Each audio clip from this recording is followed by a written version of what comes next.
And it's a bit tough for me to explain what I mean to be part of Georgia, but I can say about what I feel. I feel that I'm ready to suffer to protect my country, to swallow gas, to, I don't know, to be beaten. I'm not sure if I'm ready to die, honestly. I hope I don't really want to die. But if time comes, yeah, I will be engaged. Yeah. So it's like more emotional part. I'm ready to protect the people around me.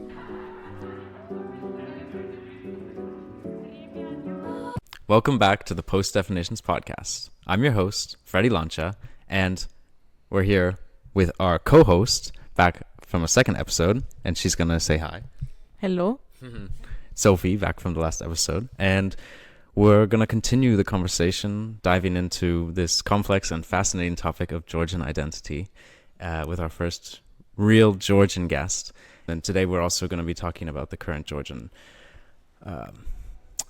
protests that are going on, kind of revolution that's going on, and how Georgian identity plays a role in that. And maybe you can just introduce yourself, Nini. Yeah, my name's Nini, and my surname is really hard to pronounce, but you can try, Mghebrishvili. So You are a psychologist. yeah, I'm a psychologist. A psychologist primarily for children at the moment. Children and adolescents. Mostly I work with teenagers, yeah, like high school. You're like Yeah. a therapist. I'm a psycho-consultant. What does that mean? So there is a difference between therapy and psycho-consultancy. It's shorter and it's more on surface. So in my case, I don't really go deep. Well, sometimes I have to, but I'm more focused on specific topics. Like, for Yeah. instance? Like procrastination, time management, Okay. anxiety. Of course, I mean, when some students want to have sessions for a year, like weekly, it's more like psychotherapy. But because I don't have a specific training, in Georgia it's really tough to become a psychotherapist. We don't have a license and so on. So I try to call myself psycho-consultant in order to be more ethical and remind myself that I need to respect boundaries of my knowledge. Yeah, don't go deeper. Yeah, that's kind of an issue of identity. Like, you have Yeah. to start with, what do I call myself? And then that Yeah. helps me know, like, where I should focus my how I work and so Yeah. on. You know, I have my psychoanalysis I as a patient, and she's kind of my supervisor as well. And sometimes we discuss that there is no definite line between psychotherapy and psychoconsultancy in my case, but I call myself like that in order to feel less guilty. So yeah, it's part of identity, and it's how I deal with my anxiety. Smart. Yeah, it's kind of tricking myself. Yeah, Nice. yeah, but it works. Okay. I feel better. Okay, great. I think we'll come back to this topic of psychology, but for now, maybe we can just like open with this like kind of broad question of like how Georgian identity is touching your life right now during the current political situation. Okay, I'd love to start from my childhood, if it's okay. Please. Yes. So I can say that I'm not a typical Georgian because I never identified myself as Georgian. It was kind of the opposite. I was saying that I don't really care about Georgian situation. I want to go abroad, live there. And I'm tired of traditional things, you know. I've never learned Georgian dance or this kind of stuff. Never ever. Well, I kind of liked some alternative Georgian things, but mostly I tried to be not included. And I always felt that I did not really care until now.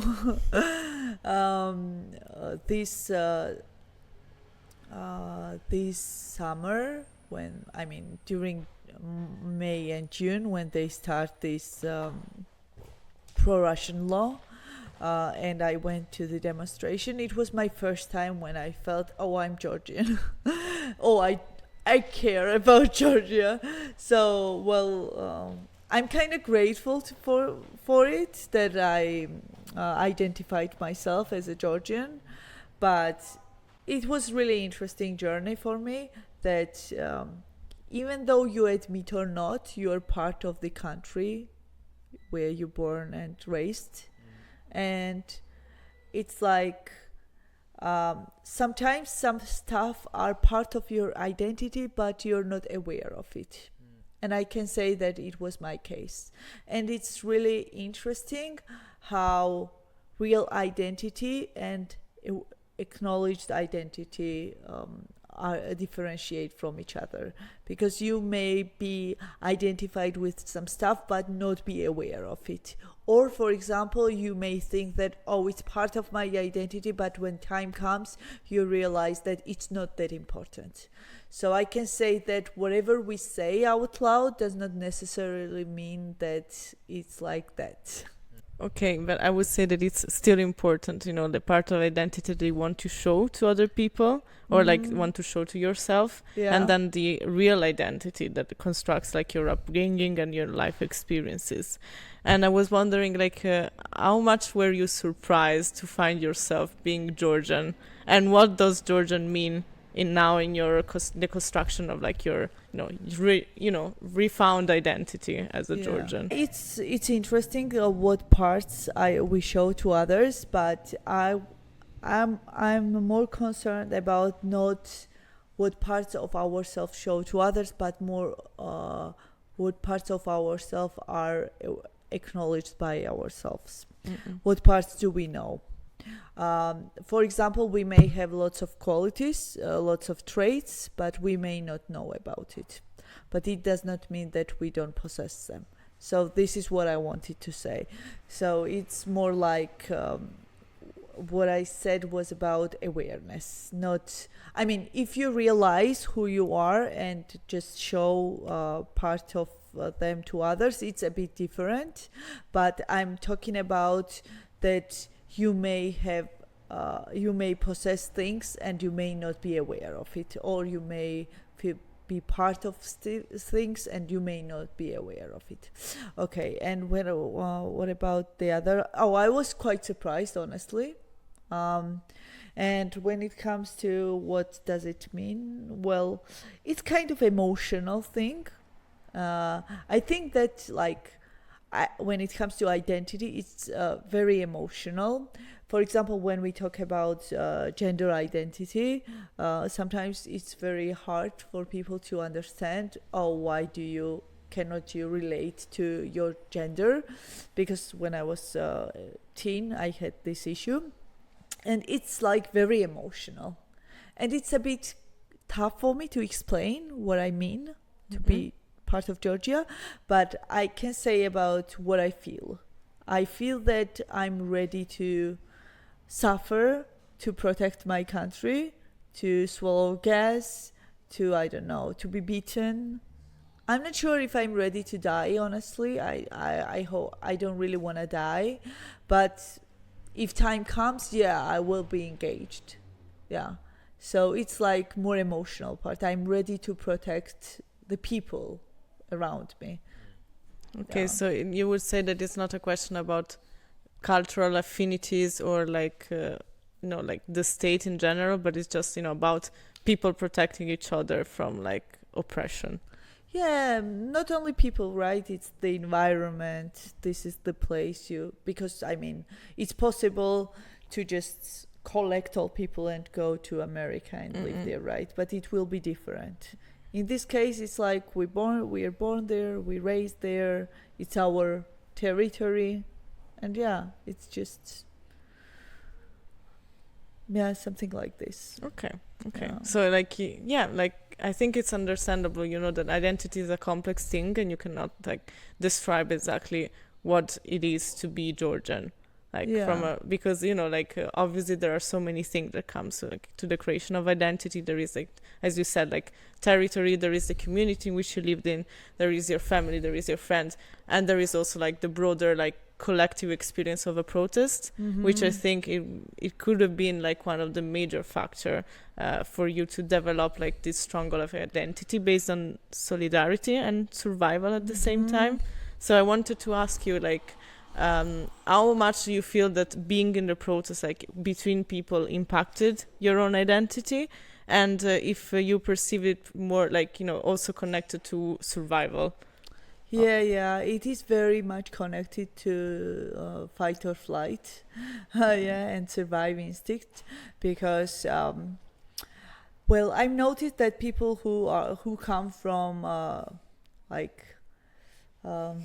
well-developed countries, they are more apolitical because they don't really need to be engaged in politics. It's my observation. Maybe it's not like very true, but in this case, it's like a survival instinct, because I literally feel that the members of my family may be beaten, may die, or they may just go to another country to run away from this regime. So it's like, it's very connected to survival instinct, because it's like, there is lots of anger at the demonstration, right? And the anger comes from that, I need to protect my territory. The main role of anger as a function, function of emotion, is protecting your territory and to destroy the obstacles. So it's like that. When you're there, you try to fight from fight or flight instinct. I'm happy that we are more into fight rather than flight, and running away. So of course it is connecting. And also being at the protest, I'm sure that it is very helpful for lots of people, but not for me, because I'm like kind of rebel person, and whenever I feel that I'm blending in, I feel anxious, and I try to distinguish myself, So for me, I don't fully feel engaged in the protest. I express my ideas and stuff, but I don't really remember if I felt really, really agitated, I don't really feel part of the protests, in my case. I know that my friends do, but in my case, not really. So maybe like something like this conversation is more for you when it comes to like if you were going to talk to like a news outlet talking about what's the problems in Georgia and how can people fight, that's like you're an individual talking about how people can help your country, and you're not like part of this big crowd, and that's more for you, right? Yeah. How can I say? I'm acting like an individual, but I not only care about myself, but for others as well. Yeah. A lot. And it's very connected to my profession, because I became psychologist, because I kind of found meaning in helping others, and because I always have existential crisis, and I always suffer from finding meaning in my life. It's like one of main thing which is important for me. So I feel that I have some resources. I know that I'm kind of smart, I have good experience. I can manage and leave Georgia. But I know lots of people who are not able to, and they will live there and suffer. And if they stay, the government, the ruling party, not government, they just fraud the elections.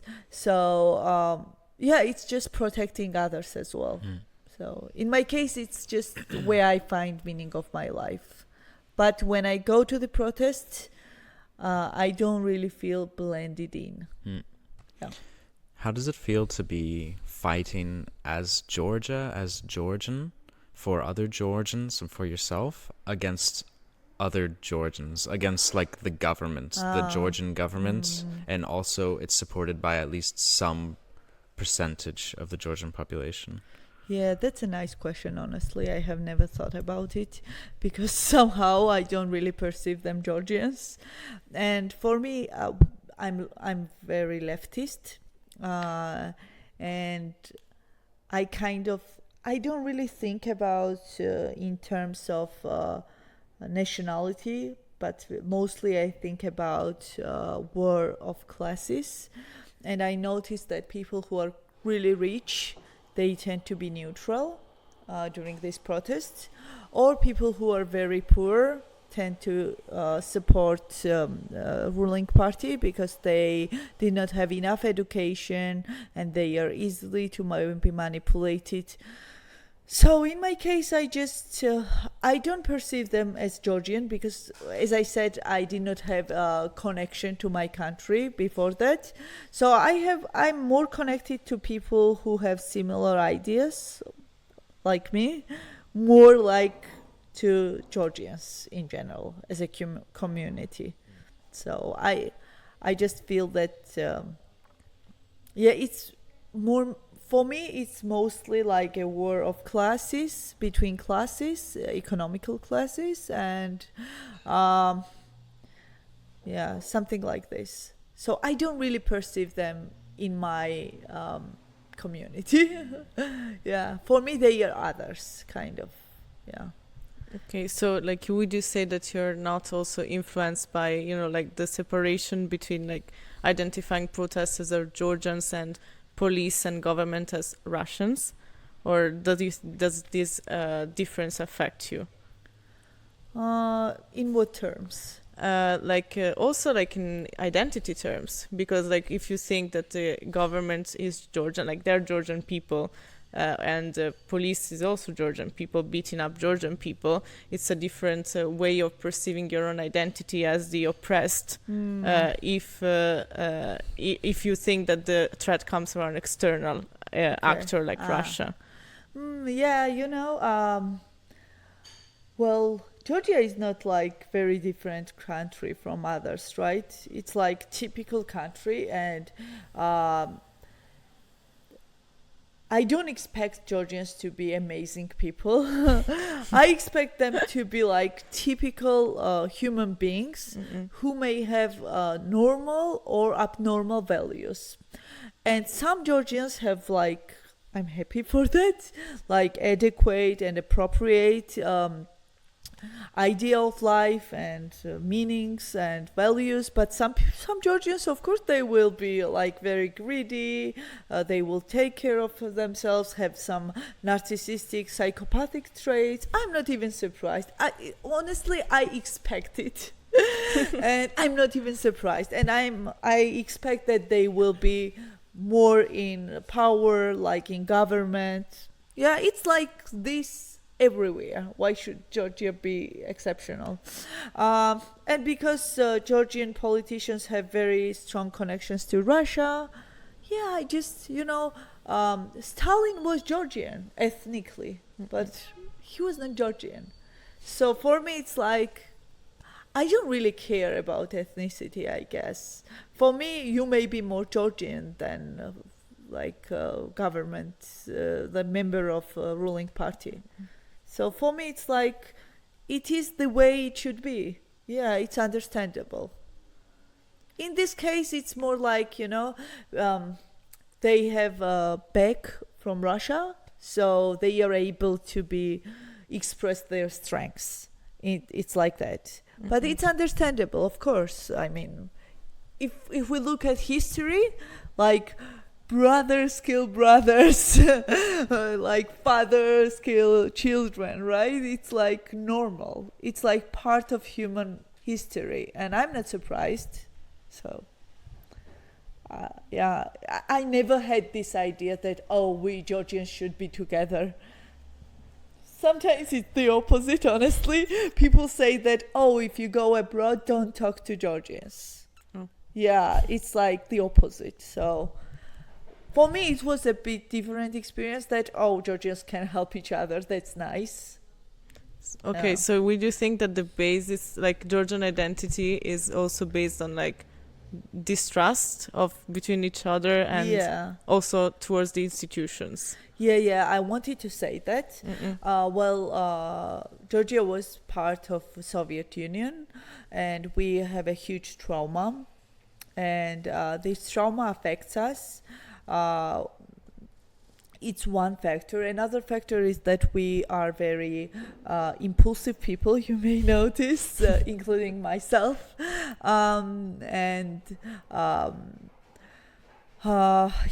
We have trouble to control our...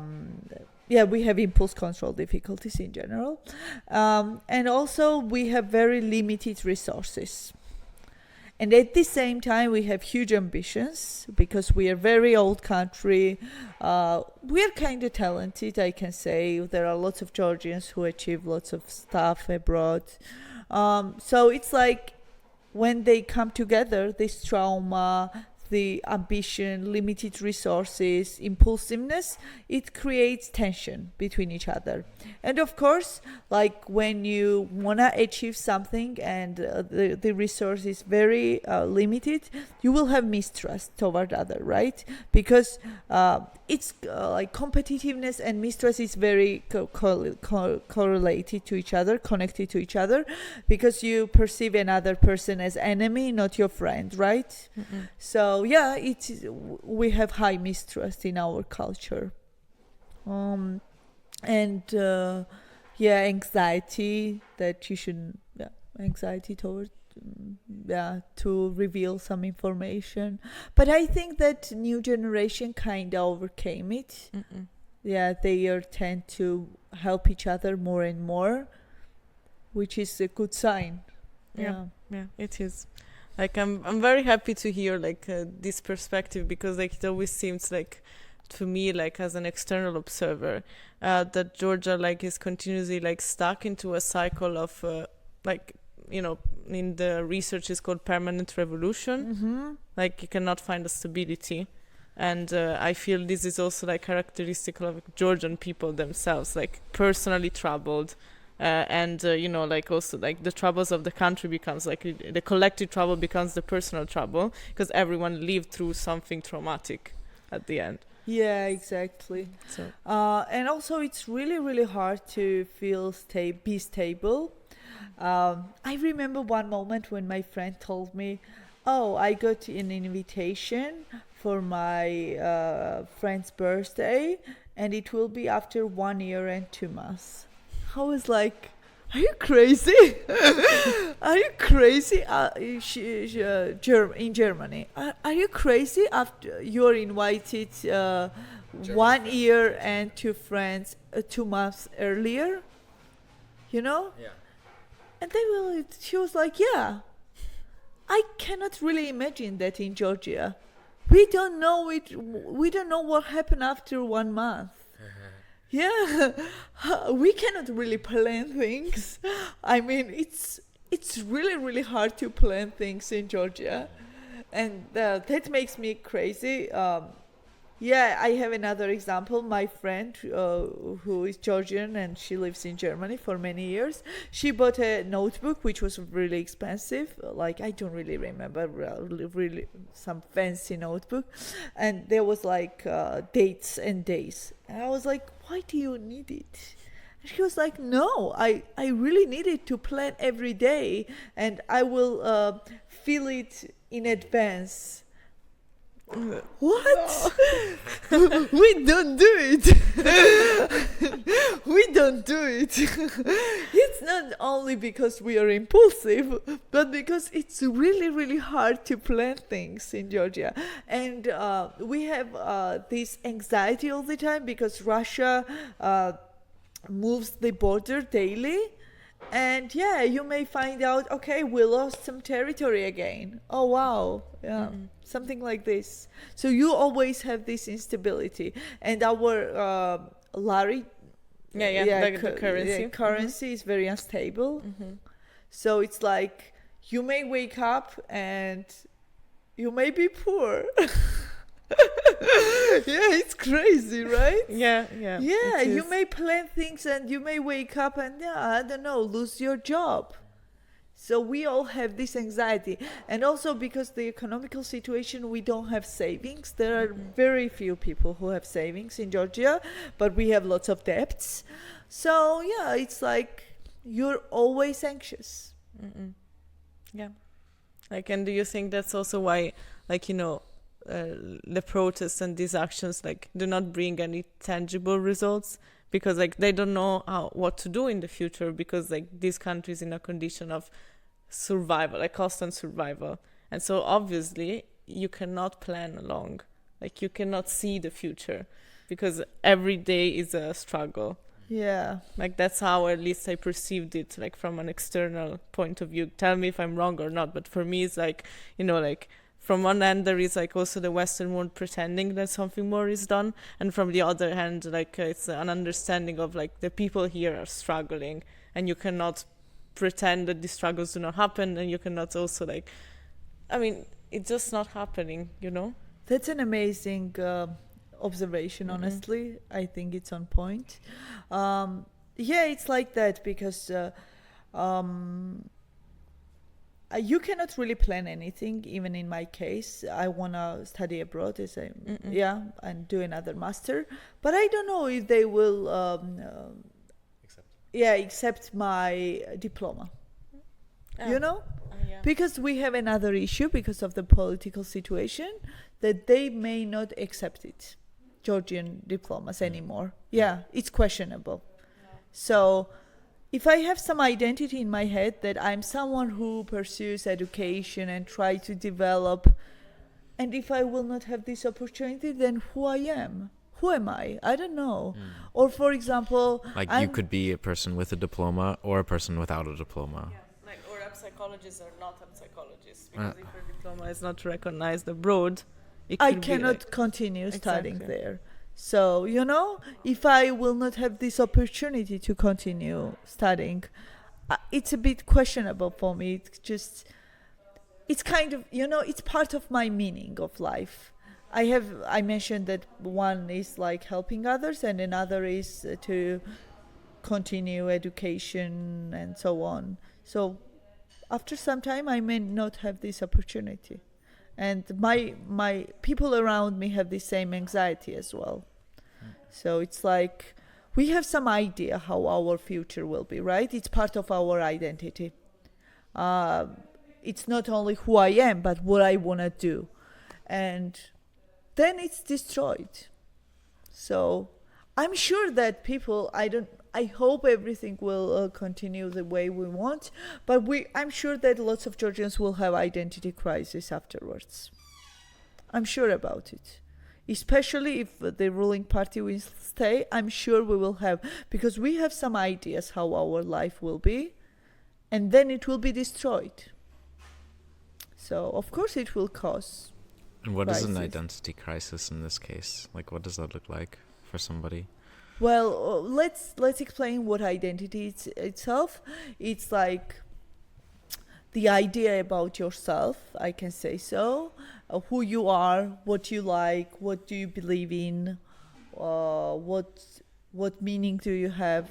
So it's like many, it has many aspects. So in this case, identity crisis may be because it really depends, but some people had this idea that Georgians will never beat people that way, and then they saw that police just beat it the way we could not even imagine. Or for example, some families really destroyed after this political situation, split it. Because people don't agree politically. Yeah, my friend's family just split it, they don't talk to each other. Her parents just kicked her out, and they don't talk at all. So yeah, it's like she has kind of crisis. She's like, what kind of child I am? Not child, yeah, like daughter I am. Am I a good person that I make my mom that stressed? So yeah, it's like lots of questions arising. And also there is one really important thing, that this process is traumatizing for many people. And trauma, we know that. Trauma causes identity crisis, may cause it. So when you have this traumatic experience, you re-evaluate things. So, I mean, I'm not saying that for everybody, but for many people. I do agree. Like when you were talking, I just got reminded of a guy that was yesterday at the protest. Like this guy kneeled in front of the police, and he had a St. George like necklace, and he was like saying, "No, like they would not touch me because I am Georgian, I am Orthodox, I have 2 kids, I contribute to this society every day, so they're not gonna touch me." And it's like at first we thought that he was kind of delusional, because they beat up so many people at this point that even if you're like the most Georgian, like what does it mean being Georgian, being Orthodox and a father, like like it's he was still living in a reality in which he was sure that every Georgian was on the same side. But what we're seeing right now is like the total opposite situation. Like Georgians are like discussing, they're like creating like so many separations in families and in friend groups because of this situation. And it's like probably it's something that had to come at this point of this Georgian history also, being really divided for the first time, not accepting behaviors from people that want to stay apathical and silent. But at the same time, as you said, it's gonna cause like more identity crisis. Yeah. And I read about one father who is part of the church, and he said that when the police start beating him, he starts praying, and the police was saying, "Oh, now your God will help you, fuck you," and they beat him even more. What the fuck? Yeah, like crazy. I think that's also probably why, like also because Russia is really occupying Georgia. So I'm not saying that it's not like the hate for Russia came only from this thing, but also calling the policemen Russians is because they don't seem Georgian. Yeah, like they don't seem Georgian, and as a Georgian person should be, because I think Georgians stick on themselves as good people, even as you said before, they're not probably like not every. Not every Georgian is a good people, like not every Italian is a good person. Yeah. But, just their behavior is so wrong that they cannot explain. That's a nice stuff. I call them Russians. I call them Russians all the time because they are pro-Russians. Yeah. Like now point. It's clear. Yeah. For me, it's like you do things which are pro-Russian, not pro-Georgian. So you're Russian for me. Yeah. I don't care what kind of ethnicity you have. For me, you're Russian. Yeah.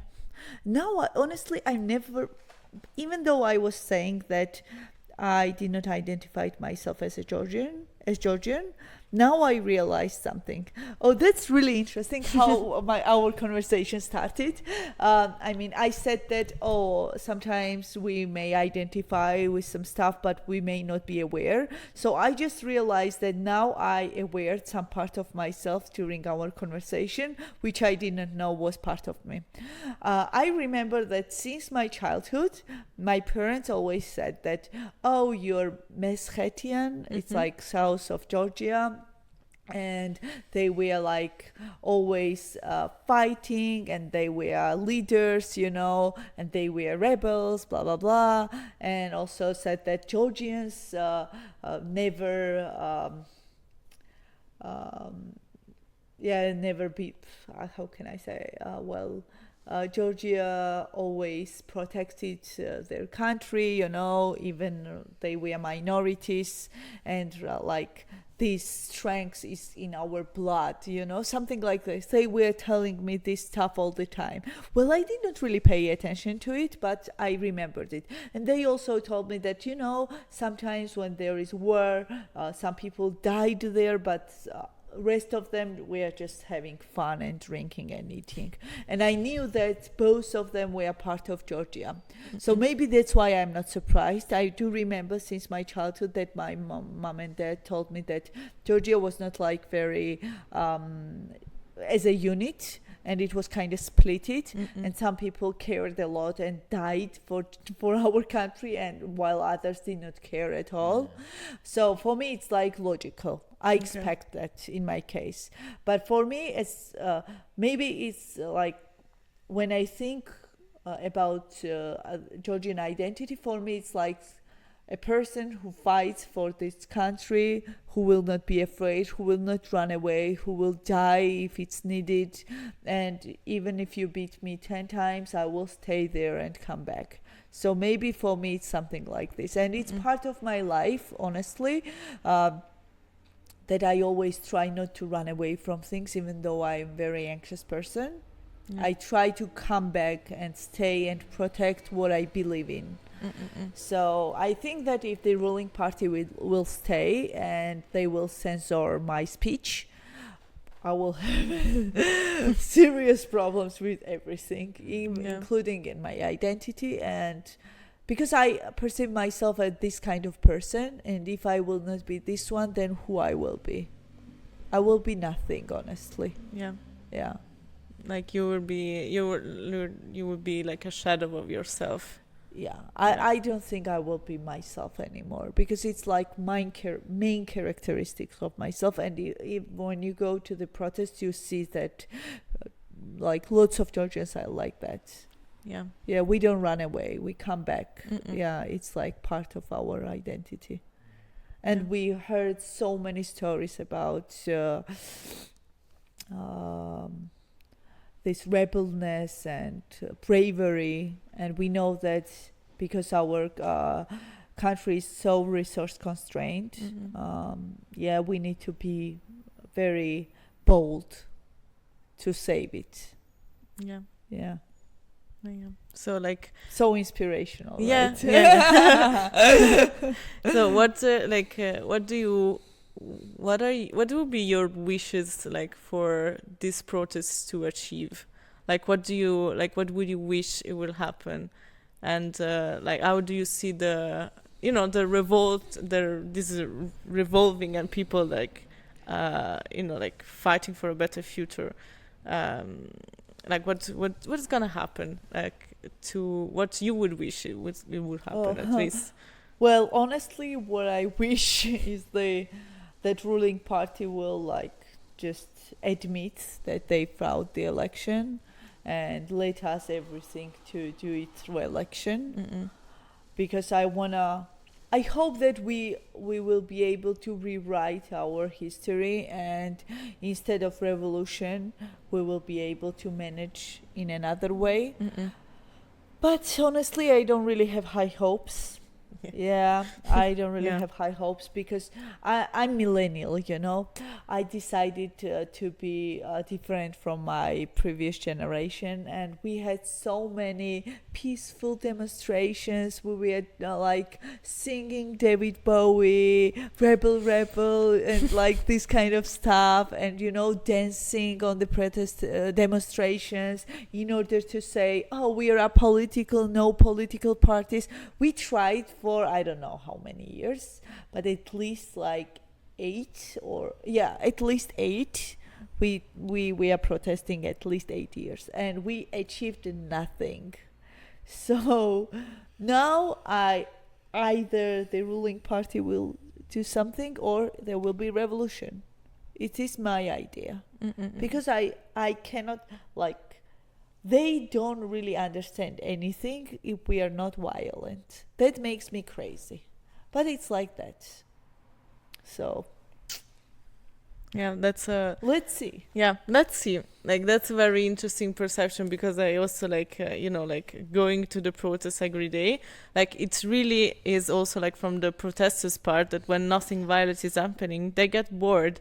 Like, because probably they know that, by not doing anything violent, they will not achieve anything. So they're just like, chatting with each other, not really planning anything, and staying there for hours until like either the police starts to attack, or like, like there is not there are not other things to do but to, respond respond to violence, or like start to act violently. It is because we were protesting for 100 days Yeah. before, and nothing happened. Can you imagine? 100 days. We were protesting for many days before about they did some shitty stuff. They had a special operation in a club, Bassiani. Ah, yes. Yeah, you may heard it. Mhm. And they arrested people, and it was traumatizing for some of them. And then we were protesting that it's not okay, blah blah blah. We were dancing in the street, and then they I guess he was prime minister. I don't really remember it, but now he's in opposition. I still hate him, but and he said, "Oh, I'm sorry. Let's start with Bodishi. It's sorry, and we always make fun of it still." Let's start with Bodishi, and it means that we are referring to him. And okay, you go home and everything will be great. And he just lied to us. We went home and nothing changed. So this is crazy, we were betrayed so many times that we are tired. Nobody gonna eat that. No, we don't buy it. I'm not gonna buy it. Whatever someone tells me, I don't care. I know, I've seen it like for 8 years. So yeah, that's why, not because we want violence all the time. No. I understand that this is not the point. Yeah. But I know journalists that came here like 3 days ago for to see the violence, and the violence is not happening, and they're bored, chain smoking cigarettes.